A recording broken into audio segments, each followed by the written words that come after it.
All right, so let's go ahead and get started here. Even though you just have one page that's front and back, don't let that be misleading.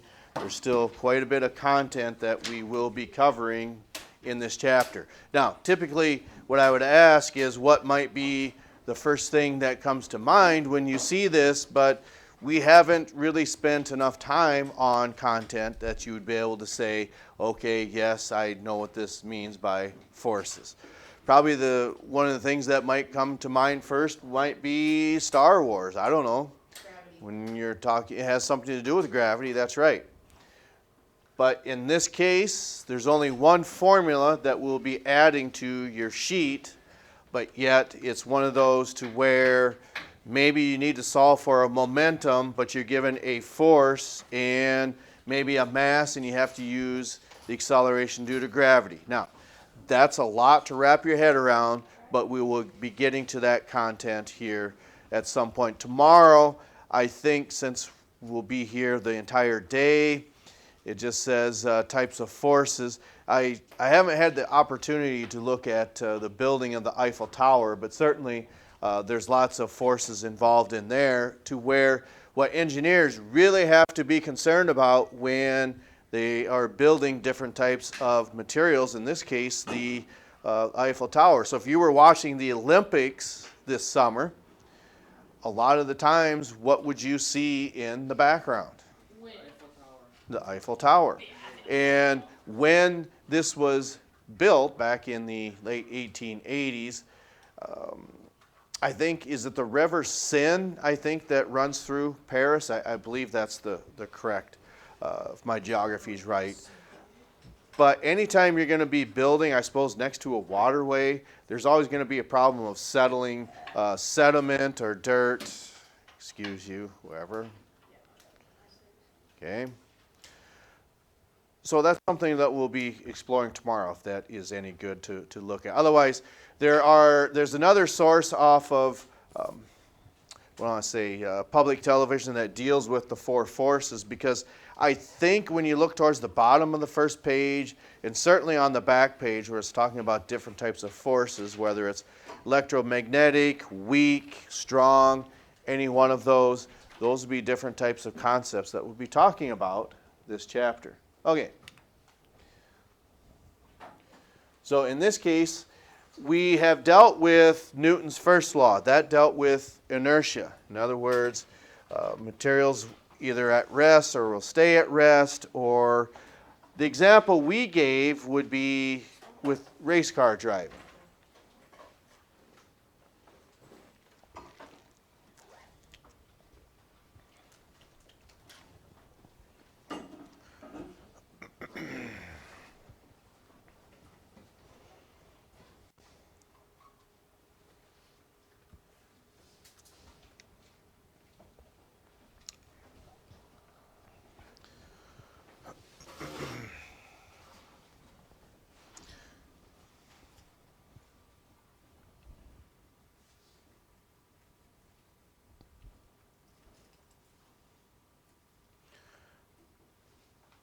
So as you're writing this, maybe think, it says it varies with fastballs versus curveballs or sliders.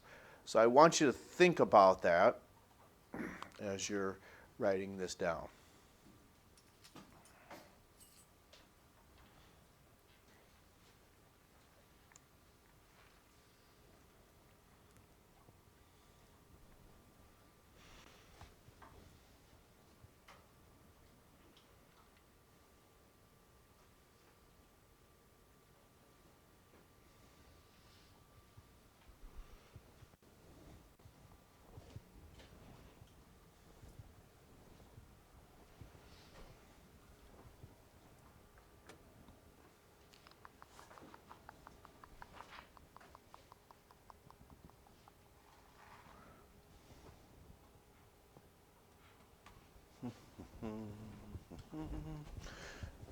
Maybe I have a visual object maybe back in here.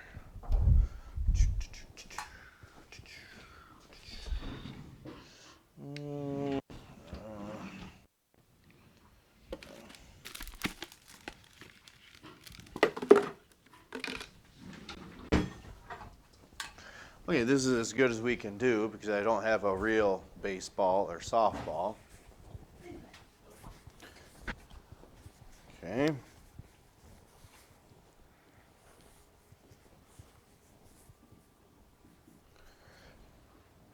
Does anyone in here pitch for softball at all?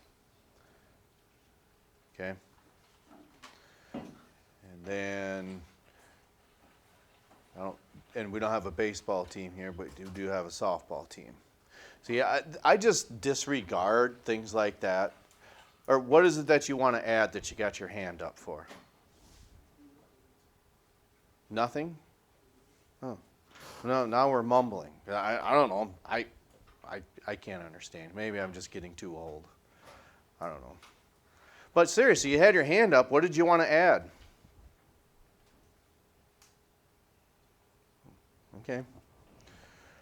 So when we're looking at this, does anyone think they know when it comes to fastballs, they call them 2 seams and 4 seams, because if you can see on this tennis ball, I don't know how well that comes through, but if I shut that off, like I said, with this tennis ball, it has seams very similar to that of a baseball. So then if it's a 2-seam fastball, okay, it's got 2 seams here. So your fingers would cover both of those seams. So the amount of force that you're putting on that, as this rotates through the air, it's going to be tumbling like this. Then a 4-seam fastball, you have 2 seams here, 2 seams here, okay? Then that's why they call it a 4-seam fastball, because I think you grip all 4 seams. And then that comes tumbling out like this. But that doesn't answer, what do we know about a curveball or slider? Would you grip the ball the same? Probably not, because then you'd be called the same pitch. But what happens, my understanding of that is, because I'm not a pitcher, but I believe you hold it like this, and how this ball tumbles through the air, there's a reason that you have those seams on there, whether it's a softball or a baseball.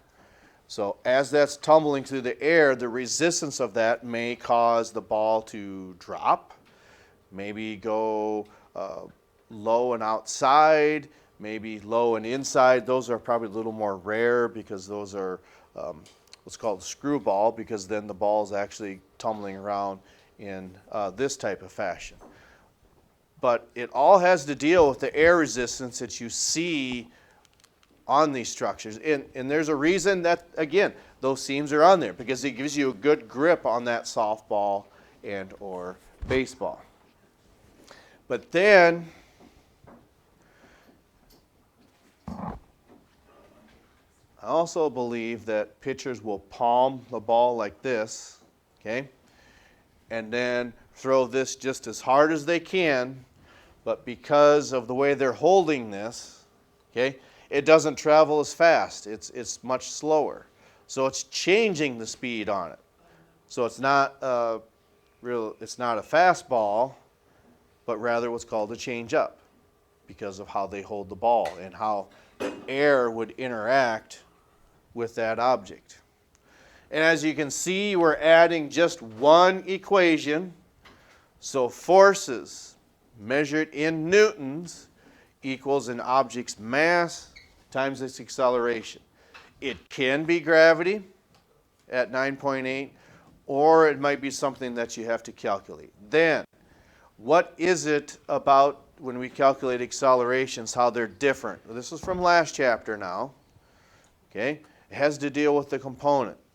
Whether it's going this way, is that gravity at 9.8, or is it this way where it's gravity at 9.8? This way. Chances are it's the vertical component, providing there's really nothing else acting upon it, like different types of air resistance, wind resistance, or something to that effect. Okay.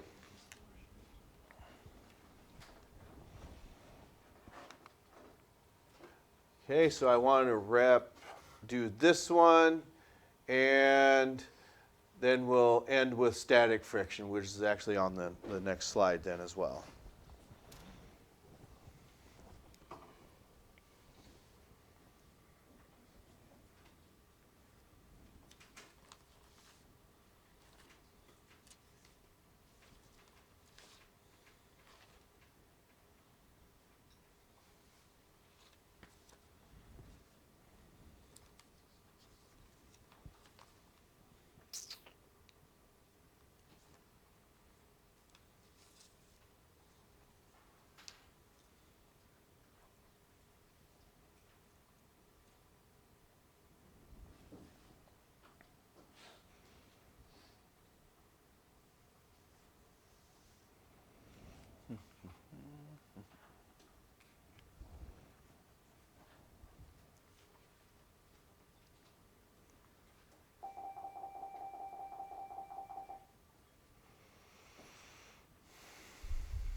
So notice, and you're just going to have to use your imagination here, afternoon session. If I'm leaning up against the desk, and just take my word for it because the rest of the class can see me.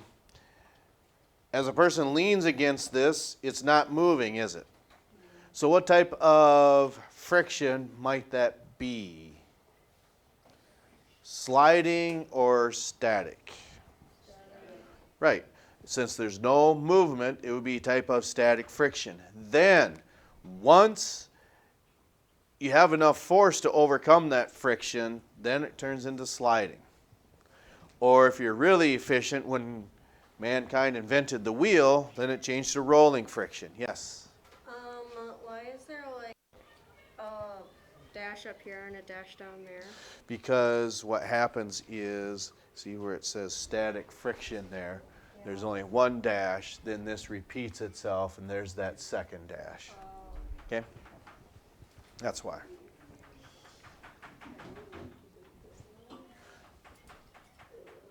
Okay, does everyone have this content that wants it? No. Okay.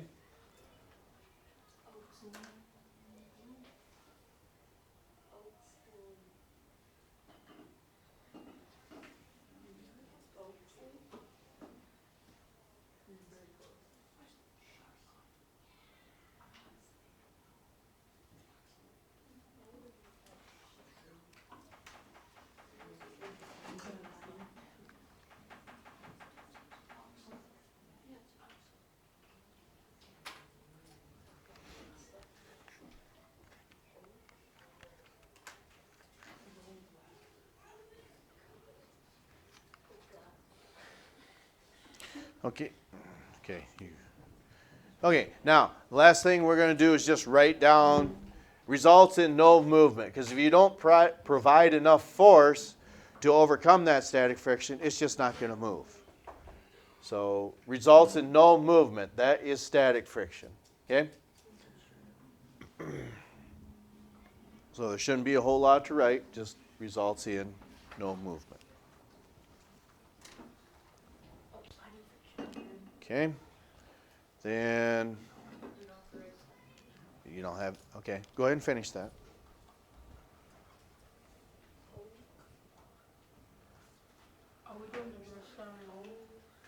I'll explain in just a moment. Okay, so now,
okay, what do we do?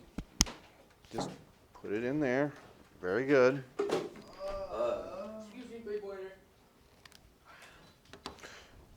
Okay, so it's your opportunity to choose to write this down. Is that a one or a slash? Now we'll go ahead and continue in case We can't read that from the afternoon session. It says, if a pig runs into a gate and exerts 316 newtons, okay, and the mass was 145 kilograms, what was its acceleration? Okay? So, for the 15th time, I don't know, I just made that number up. What do we know in the problem? That we have 316 Newtons. Okay, so 316, and it's labeled as N, that's correct. Those are newtons, and newtons is telling us it's what variable? That is a force. Okay? Then what else do we know?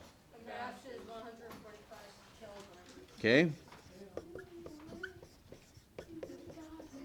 Okay? And then we just have one left. It's asking what was its acceleration? So that we don't know. Yes, just tell me. You would. Okay. So let's do what the formula tells us to do. All right. So what is on the right-hand side of that equal sign? 316. Yeah, we could. Okay. Well, you could. You could put it there. What's on the left-hand side then? 145. Okay. Is that it?